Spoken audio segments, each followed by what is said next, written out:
welcome to By George. Today we're talking to Don Grenside. Don, you were born in Wellington Hospital in 1935. Not Wellington Hospital. Not Wellington Hospital? No, Hopwood. It was called in Kilburnie. Is that right? Okay. Yeah, so Wellington Hospital, no, nothing. Okay. No, it was Hopwood in Kilburnie, Okay, we were which is non-existent. close, but no cigar, as they say. So it was a case of born and bred in Miramar, right up until I left to get married. Okay, well done. But in between that, of course, I went to Miramar South Primary School, Rongotai for a couple of years. Yeah. No engineering, absolutely hopeless. So I went to Wellington Tech. Okay. And Where was Wellington Tech? That wasn't... that's up behind where the Korean and all that was. I thought it might be, yeah. Yeah, Well, all Wellington up. College or something now, isn't Yeah, it? it used to be Wellington Tech, now it's become, whatever Cool. it's called now. Yeah. But, and of course, I was very fortunate they weren't taking any apprenticeships at this firm where my father had a lot of work done, and he wanted me to go there because of the knowledge of the workmanship and training and everything. Yeah. So I skipped school cert, said bugger that, and went and got a apprenticeship and came out as a qualified fitter turner machinist. But the company, Machine Tools, owned by Levin & Co., also had the agencies for Johnson outboard, listed diesel engines, motor mowers, milking machines, you name it, everything. And just towards the end of my apprenticeship, I actually changed over into the side where the diesel engines were, and from there never looked back, because I worked on the Italian fishing boats, the big trawlers in at Queen's Wharf. Yeah. One Fishing boat, the Italian Libby Volpicelli, he built the boat and I did everything. I drilled up through the keel skeg and put the shafts in, put the motors in, wired it and commissioned it. And it was something that was a feat, and bending all the copper pipe work and but enjoyable. I found enjoyment in my work. It wasn't a case I got up and I don't want to go to work. It was a case of get up, get on the bike, shoot through the high tide tunnel to work, and really enjoy it. And while I was with them, before I met Joan, I went to the Chatham Islands. It was only to be for 3 weeks to fix a launch that had run aground, but 9 weeks later I finally got home. And very fortunate for me that I got off the boat, the home Glen, because the next trip, coming out of Timaru, it turned turtle. Oh dear.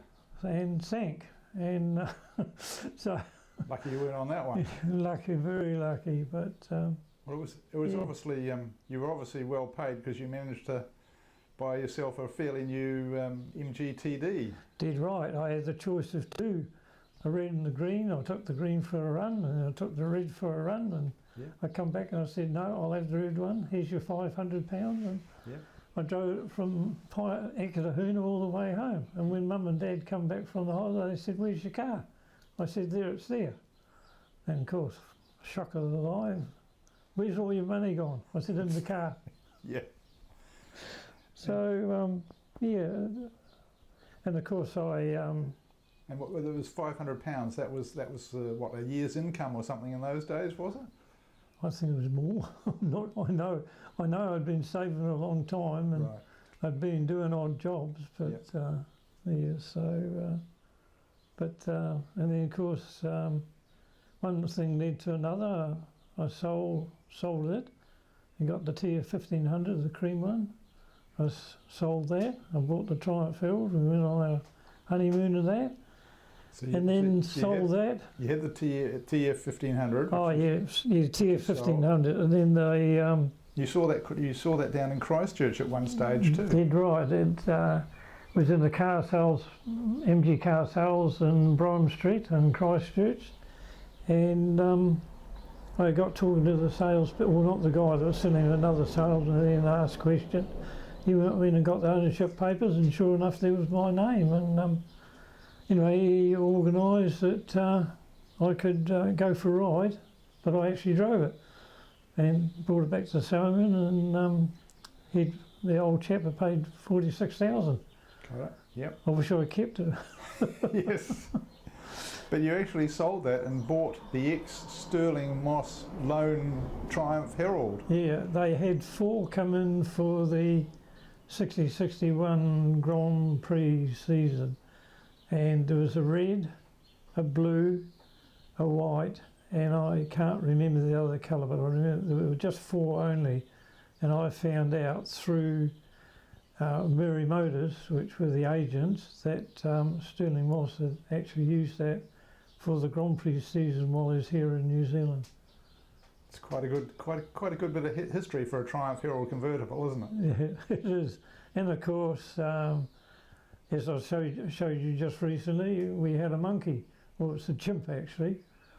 Up at the zoo, it was a safety program being done by the Wellington City Council about drink driving, and so they used my Triumph Herald, and they got a chimp, sat him up in the driver's seat, and he's got a bottle of beer in his mouth, drinking this bottle of beer. But I don't know what happened to the campaign. I don't know whether it went ahead or. No. But. And you were you at Levin and Company at that point? Yeah, it's. So Levin was the main agent. Yeah. Levin and Co. It was a subsidiary, right. And that was like the mechanical workshop for all the machinery and plant that they imported, and the repair of it and all that sort of thing. And then that gave you the opportunity to disappear to England for a while. Yes. Six weeks on a leaky boat, I think we said. Yeah, we got there eventually in late February somewhere. I think it took 6 weeks from memory. Yeah. And then, we arrived at Southampton. There's a foot of snow on the wharf, and all I could hear these 2 voices screaming out Grenside, and I couldn't see where they were. And eventually, it should be Gary Wall and Malcolm Fowler. Right. They'd come to pick us up and take us up to London to our hotel, but on the way, just a little digressing, they pulled into a pub, and the pub used to be beside the airfield that the famous legless pilot Douglas Bader had his pints of beers and all that sort of thing. So, so we arrived in snow, light gear, because we come from the Canary Islands. Yeah. It was hot.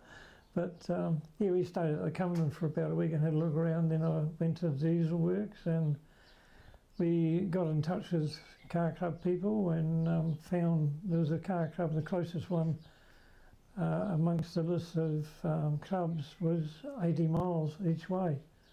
But it was called Bull and Butcher in Turville, lovely pub, and Joan and I really fitted in. The English car club guys really made us feel at welcome. Yeah.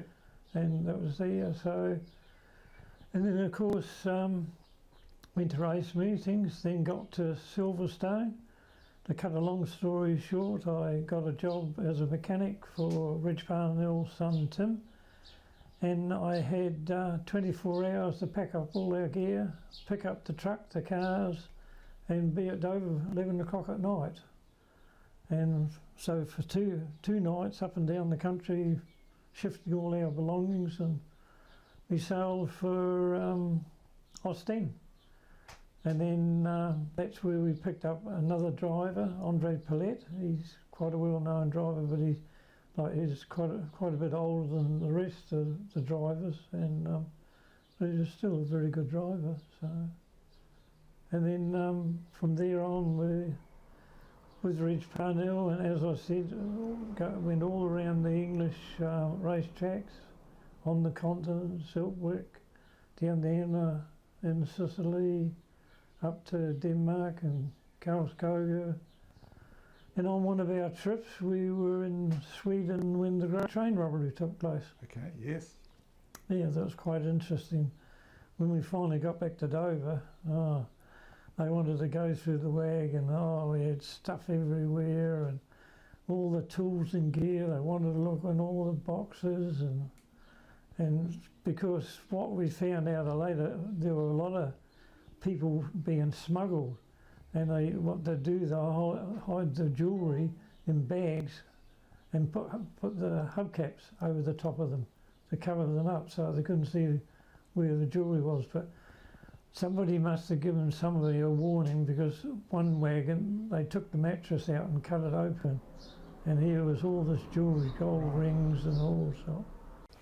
Anyway, that's sort of the long and the short of it in that way, but it was quite nice. And then, of course, I got involved with Ian Rady Racing, and as I've mentioned before, I went up and he'd purchased Jack Brabham's very first Formula 1 chassis, and we got that and got it. We took the V8 motor, BRM V8 motor out of his old car, the puddle jumper. It was a Gilby made car, and put it in. We got hold of a 6-speed Colotti gearbox, put that on the back end of that, and then eventually it was all together, and we went to Brands Hatch to test it, and the boss drove it, and a chap from Autocar or something or other, forget the magazine, he did a real test. He threw it around the track and pushed it hard. But anyway, the boss said I could take it for a drive, and I took it for a drive gingerly. I didn't want to have to bend it and fix the bloody thing up afterwards. We've got a nice photograph here of you in the car, parked up, and obviously you enjoyed driving that without doing any damage to it or you. So yeah, actually, it's very interesting. That V8 motor, with all the gear on it, I could lift it and walk with it. This was a Coventry Climax motor? No, this is the BRM V8. The BRM one? Okay. Yeah, the BRM V8 one, yep. Yes. I could pick it up and walk along between my legs, sort of yep. carrying it. That's sort of how light yep. it was, to give you an idea of weight. Yep. And as I've mentioned in a write-up years ago in MG Car Club magazine, that it was fuel injected and had all the new sort of bells and whistles. And, yeah. But it was quite amazing, if I remember correctly, in the write-up, I think it was £12,500 if it had been a brand spanking new, not like a second-hand. I don't know what he paid for it or what it cost to put it together. But yes. That's either a very cheap price for a Formula 1 car, or £12,000 was a lot of money in those days, wasn't it? Well, I would say in those days in England, it's probably about a year's salary. I mean, we've always looked on the car, it's a year's salary for a car sort of thing, yeah. going way back yeah. in New Zealand, you know. It was, yeah. But and you also had some great names that you were hanging around with one way and another. There was Chris Amon was over there. Yep. Another local guy from Bulls, I think he was from. Yeah. Yeah. He not far away. He was brought out to England. Sorry, he was brought to England by Tim Parnell through that Grand Prix Drivers Award or something like that. Yeah. And in one of the photos you've seen, I'm sitting in the Lotus car that I got ready, and it went to America for his race, I think. I'm not sure whether that's the one where he had a hell of a bad crash, and they've got the buckled steering wheel in his museum in Auckland or somewhere, okay. I think. Yeah.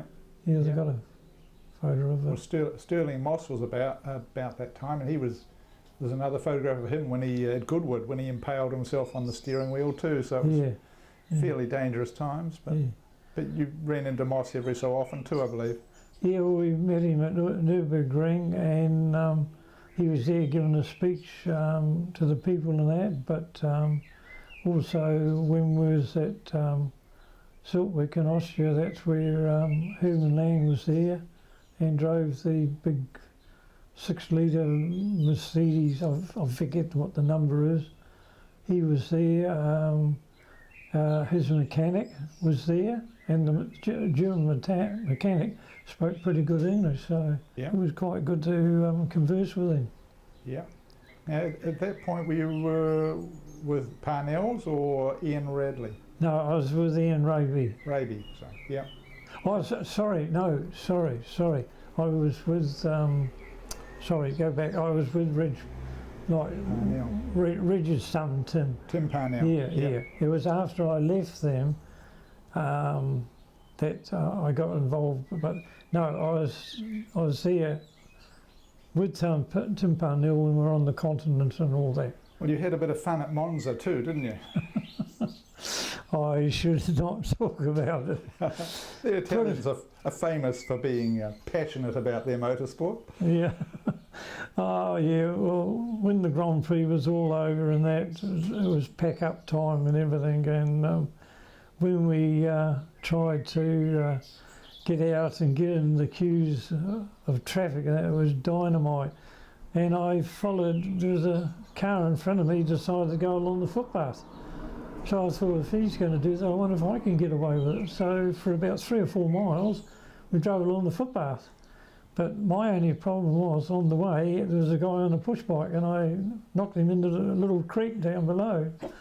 So, never mind, these things happen, you never do. I'm sure he had a soft landing. But just after the finish of the Italian Grand Prix, what's the name, John Surtees had lost a race. Yeah. Well, the Italians somehow got in the pits and they had to barricade John into the pit and lock the doors and everything. They had to get the police around because they wanted, you might say, probably lynching for taking the title. You know, off their heroes. Yeah, so, and of course then the next day, I don't know where we went after that. I have to look at a map. But what I did do, George, is every trip we went overseas, I marked on the map whether it be the E3, E5, E6, whatever, autobahns, motorways, towns we went through. I had a big map and I marked it all on it in different colours for the different trips. Yeah. So it was quite interesting in that respect. Well, when you got back to England, you managed to find your way up the A35 to Abington, where you paid a visit and spent some of that hard-earned money on a brand new MGB. That's dead right, and I was taken out to lunch and I was able to drive an MGB, and I was quite impressed in that. And prior to going to the factory, I'd already been to Nuffield Exports in London and Piccadilly from memory, and placed an order for it. And then when I got to the factory and went out and we got talking, they mentioned that overdrive was going to be available soon. So I said, well, how long? And they said about 6 weeks. And I said, I'd love to have one. And they said, leave it at us, we'll cancel your order. When one is available, we'll let you know, and you come down and you have a drive and see what you think. So what we did, we went down and had a talk to them, but I didn't realise when they talked to us to come down, we actually saw our car being built. So, you know, that was great. And then what happened when it was all ready to go and that, because in those days, the BMC company was the only motor car company making cars that was sort of automated. MG, when the bolt was tight, they pushed it to the next guy. Nothing was motivated. You just did your job, tightened everything, and pushed it along. Yeah. So yeah, and anyway, we got the phone call, went down, had to drive it, and said yes, that's right. And then what they did, they shipped it down to Piccadilly, and that's where the main works, and that's where I forked out my hard-earned cash. Yes. In those days, £690. And I looked at the option list, and I think you picked almost everything on the option list. So you picked a well-spec car, but you also met John Thornley, the manager of MG at the time, and you saw old number 1 at the door. Yeah, Wilson McComb. Wilson McComb was there. Yeah. And you were taken round by Mr. Turner. That's right. Whose first name we still can't remember. No, we can't know. He was head of competitions. Yeah. Okay. Yeah. So you got the whole tour of the factory and everything. So. Everything. Saw the competitions department. Everything, the whole works. No, they were lovely people. They really looked after Joan and I. Nothing was too much trouble. Yeah. No. Yeah. So once you'd done your time in England with all this wonderful tripping around, you came back to New Zealand, and you came back and worked for Levin and Company again for a wee while? Yeah, machine tools. Yeah, machine tools. Yeah, put Levin & Co. subsidiary machine tools. Yeah, so yeah, I worked there. We built our home, and then I saw a job advertised on Nui Island for a diesel mechanic, so I applied, and it got down to 3 people, and then I got the phone call, so I got the job. And you were over there for about 3 years, I think? Yeah, just over 3 years. Then you came back and went to broadcasting at that, roughly? No, I went to Mansell Motors, certifying new cars. In other words, putting the heaters in the new cars that went through Mansell's at Pairua. That's where the extra bits and pieces were put on, like sort of thing. I was with them from when we got back, so maybe it'll be, doesn't matter, around February, March, I think, up until June. And then that was June 71. I went to broadcasting. It was for a mechanical engineer, somebody with diesel knowledge, and somebody that should, you know, look after and make parts. And with all the transmitters being very old, lots of bits had to be made. So. And a couple of the things you made was the camera trolleys for the Commonwealth Games in Christchurch in '74. Yeah, that's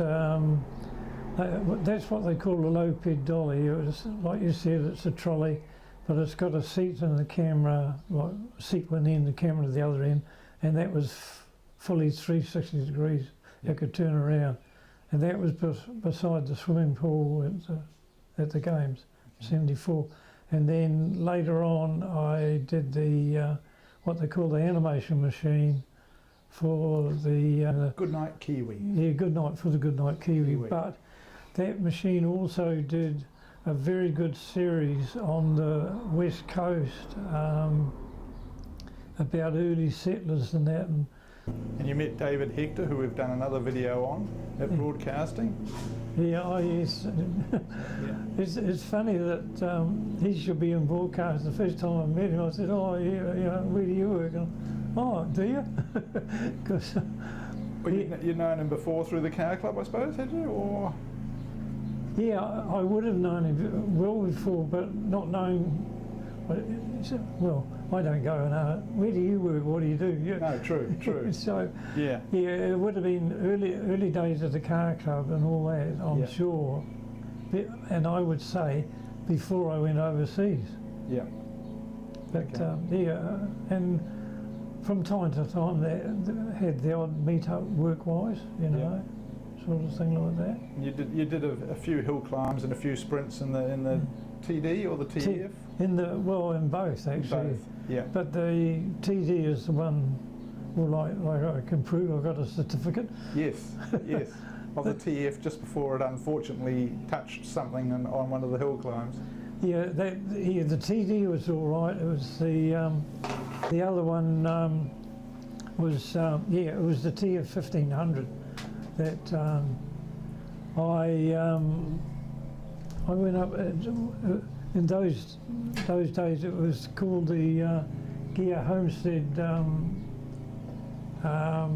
hill climb, and it was just a little bit north of Pairua, and Gear Homestead was the home of the people that owned the Gear Meatworks.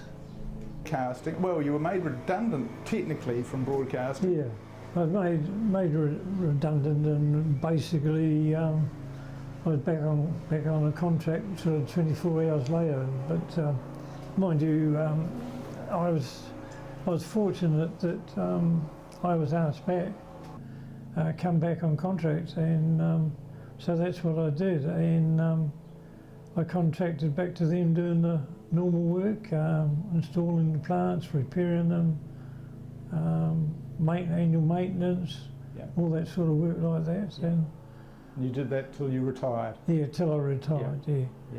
And all I can say is that I did. I really enjoyed my time with broadcasting and that. They're good employers. They looked after you, and I can remember one time when I left to go south for a job in Invercargill, when I left my dad very ill, and I knew he'd said to me, "Don, I'm going, don't hang around, wait." So I went off to work, and then about 3 days later, Joan got hold of our communications were in the Avalon Tower, and I told Joan, because she rang me, and I told her to get hold of that. So then I just rang, I don't know who I spoke to in head office in Wellington, and the next thing, airplane tickets arranged, so they got me home and got me back again to work.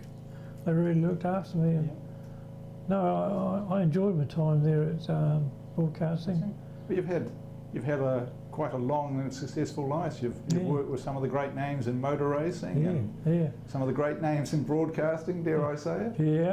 And you've had a lovely wife, and no, it sounds like a long and successful, happy life, and retired to live in, ironically, with your lovely wife. We've got 3 lovely children. Couldn't wish for more. And hate to say it, but we've got We've got 7 grandchildren and 6 great-grandchildren. So we've got a lot of kids. Well done. Yep. All right, thank you very much, Don. That's terrific.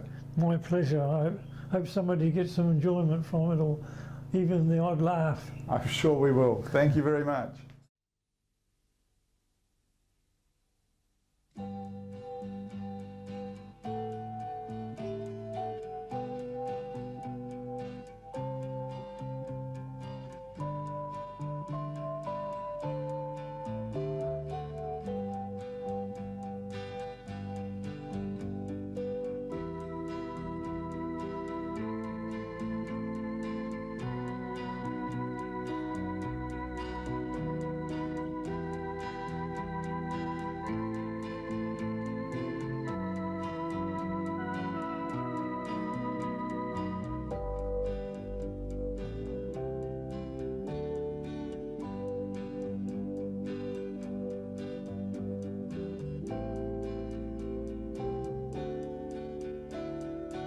It's Good Night from Channel 2.